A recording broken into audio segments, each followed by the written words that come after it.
All right. Hello. Welcome to SN Off the Shelf. I'm Chloe Riley, executive editor of Supermarket News. And today we've got the people from Acosta, newly formed Acosta Group, with us today. So Acosta Group is a newly aligned retail marketing food service collective that's been formed by kind of the former Acosta, which was a sales and marketing agency. And they serve many brands, CPG brands like Kellogg's, Campbell's, and top retailers like Walmart, Target, Walgreens. So I'm joined today by Acosta Group's CEO, Brian Wynne. Brian, welcome, and thank you for being here with us today. Good morning, Chloe, and delighted to be here. Happy Wednesday to you. Yeah, happy Wednesday to you. Where are you joining us from today? Our Acosta Group headquarters is in Jacksonville, Florida. So, enjoying warm day here in Florida. Okay, so you are going to be missing the massive storm that's supposed to be barreling through the rest of the Midwest and the country today. Personally, yes, but we have teammates throughout the country that'll be enjoying all different parts of the weather. But me, myself, I'll be here nice and warm in Florida. Nice. So, Brian, I feel like, I'd love to jump in here with, just let's talk about the importance of omnichannel in retail. I feel like we just wrote up a report just yesterday that highlighted the fact that, these omnichannel consumers, shoppers, they're people who buy, groceries or buy anything from retail, both online and in store.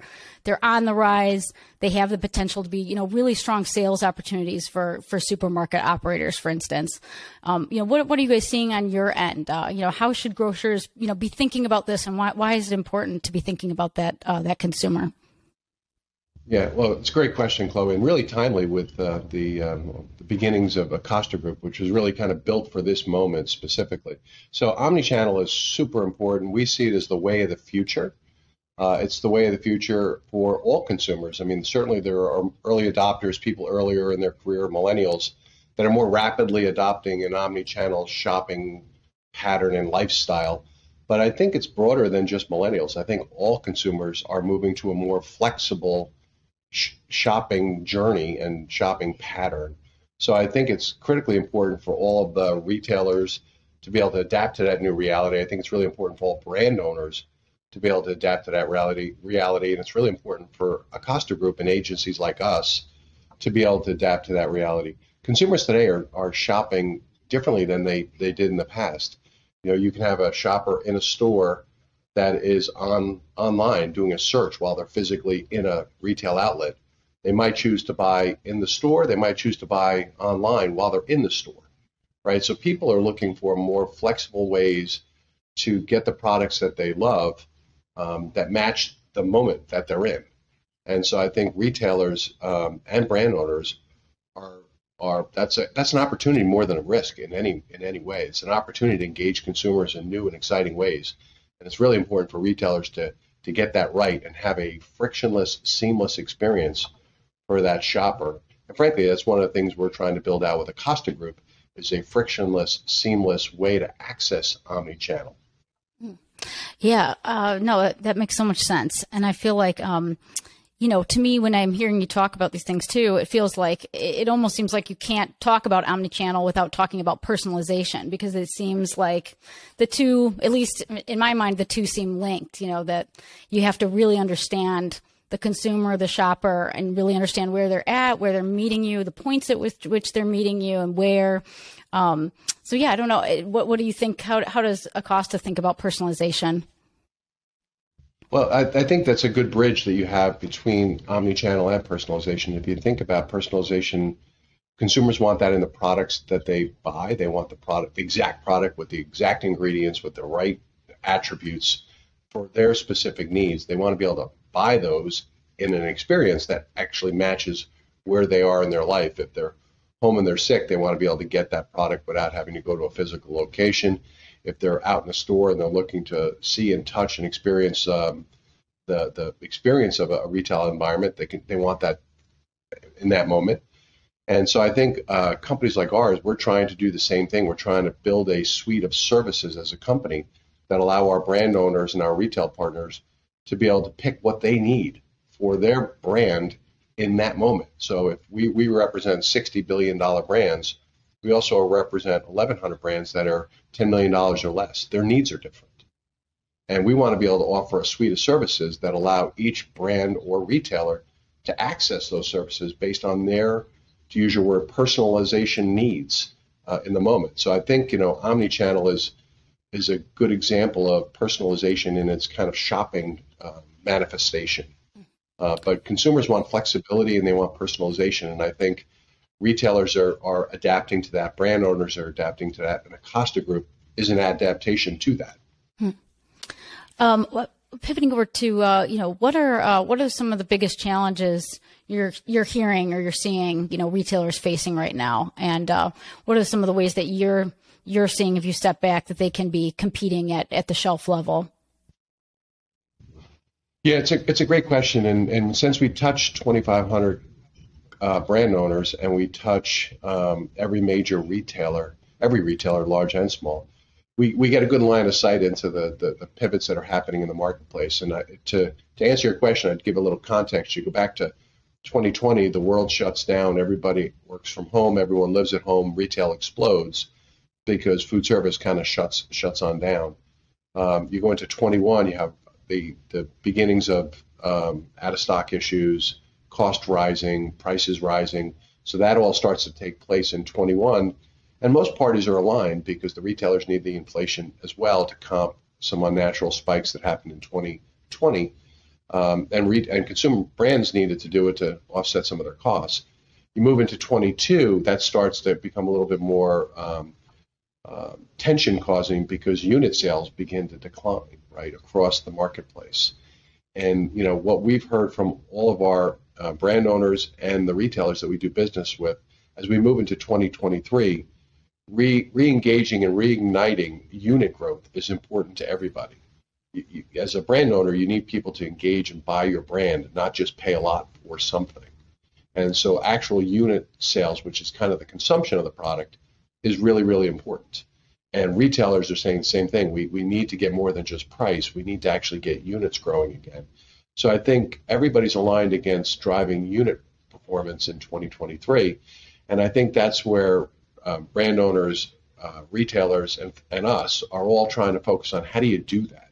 How do you do that? And some of the things we've built out with the Acosta Group are designed for that moment, which is to really help stimulate growth, but through better price package architecture. As brands get back on the shelf, what's the right pricing to create the right value for the consumer? What's the right innovation? Is the innovation just a line extension, or is it truly a breakthrough in terms of trying to drive new categories, if you will? And I think those are really important. Revenue growth management. A lot of trade spend was reduced from the marketplace during the pandemic because a lot of brands didn't spend money on it because you didn't have supply. So why would you over promote something that you didn't have much inventory of? Well, as we move into 2023, the reemergence of trade spend is going to be important for retailers and brand owners. But revenue growth management, and that's the science of it, is really important to be able to make sure we reintroduce trade in a better way than we did trade back in 2019. Let's not go back to old bad habits. Let's use more modern practices to drive that demand. At Acosta Group, one of the things we've done is we've built out a dedicated digital business unit. We've built out an entire commercial organization to help drive revenue growth management for our clients and our retailers. We're actually certifying all of our business managers on digital commerce so that when they're at a retailer, they're as effective at building out the digital shelf for the retailer as they are what should be on the physical shelf. And so I think demand creation, driving unit growth is going to be important to everybody in 2023, and we won't have the same price lever that we all had in 2021 and 2022. Yeah, I was just going to say, I want to go back to that pricing architecture because I'm definitely curious from your perspective, how do you manage something like that when you're dealing with inflation? You've got all these things outside of your control. Inflation, you've got, I know a study just came out recently saying that, looking at margins, pricing margins, that consumers have this perception right now that grocers, that they're making like a 33% profit margin on a lot of things in the store, when in reality that's closer to 2%, So how do you manage both sort of the out of control factors of the real world and also the story that, that consumers are starting to hear in their head, which is, oh, hey, I'm really getting killed here, and this grocer's making a big buck, when, maybe that's not exactly the case. Yeah, well, we know that the reality is that nobody's really price gouging or any of those kind of things. What you really have is an absolute reality of cost increases in the marketplace that hit brand owners and that flow through to retailers, that flow through to the consumer. So those are the facts of the matter are that there has been a rising cost environment that everybody's been having to deal with. I think what's important for brand owners and retailers is to really think about value, what the right value proposition is for consumers, and that varies by category. Again, we represent brands in food and beverage. We represent brands that do like consumer electronics. So we kind of see the whole range of what the consumer is experiencing, and that understanding the value proposition and that journey of that shopper in that category is really important, because the decisions that consumers are making for discretionary versus non-discretionary are somewhat different, right? Like, what are the trigger points? What are the value points? What are the moments in time that somebody says, yes, I'm going to convert from shopping to buying? And really making sure that you have a good line of sight as a brand owner and as a retailer about that consumer journey and where that consumer is in that category, because it's really, really important.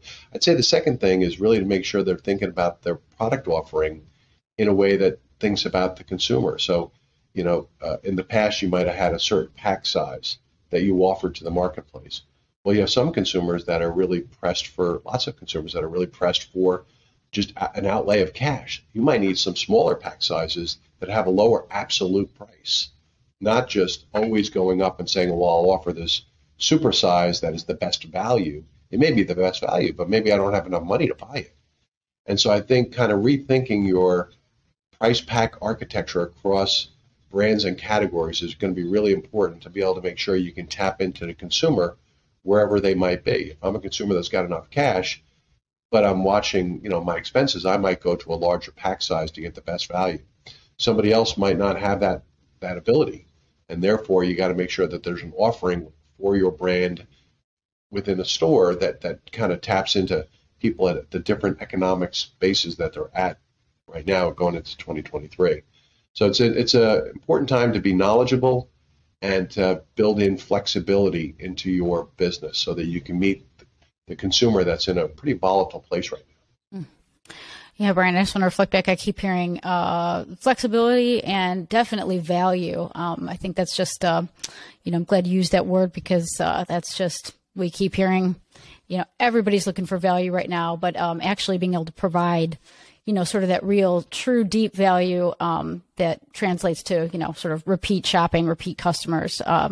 It is so critical right now, it seems like. Absolutely. I want to say, Brian, tell us about sort of your company's big news. You guys just restructured to be Acosta Group. Tell us a little bit more about that decision and kind of what it means and what it reflects for you guys. Well, great, Chloe. Thank you. And it builds on all that we just talked about. Like we are reimagining our company into Acosta Group for many of the exact reasons we just talked about. It's really market driven. We're really trying to create a company that is built for 2023 and forward. So it's an exciting time for our company. It's a new enterprise brand for our company. So we have a lot of go-to-market brands. We have retail brands. We have food service brands. We now have a digital business that we acquired. We have a series of marketing organizations, and we want to put them all into a suite of services, a frictionless suite of services for our clients. One of our two segments is going to be omnichannel sales and service, for all the reasons that we opened up this podcast on. To be able to provide access, connecting brands with consumers in an omnichannel way. And we want to be able to do that in a way that's really easy for our brand owners to be able to do that. There's also, as you know, blurring of traditional channels in a sense, right? You think about most major retailers have a very large food service offering today within their four walls. And so if you're a company like ours, you want to be able to help brand owners build their business in worlds that even have blurring channels in that sense. We believe this is a really powerful platform to be able to help brands build their business wherever the consumer shops. The consumer explores brands, makes decisions, in all sorts of different places, and we want to be able to be there in that moment. And it's also a culmination of the journey we've been on since 2020 to transform the company. We've been investing because we have an excellent financial footing as a company. We've been investing through the pandemic. We acquired several businesses. We acquired 5 companies during the pandemic. And that's allowed us to be able to play offense and be able to provide our brand owners and retailers the services they're looking for.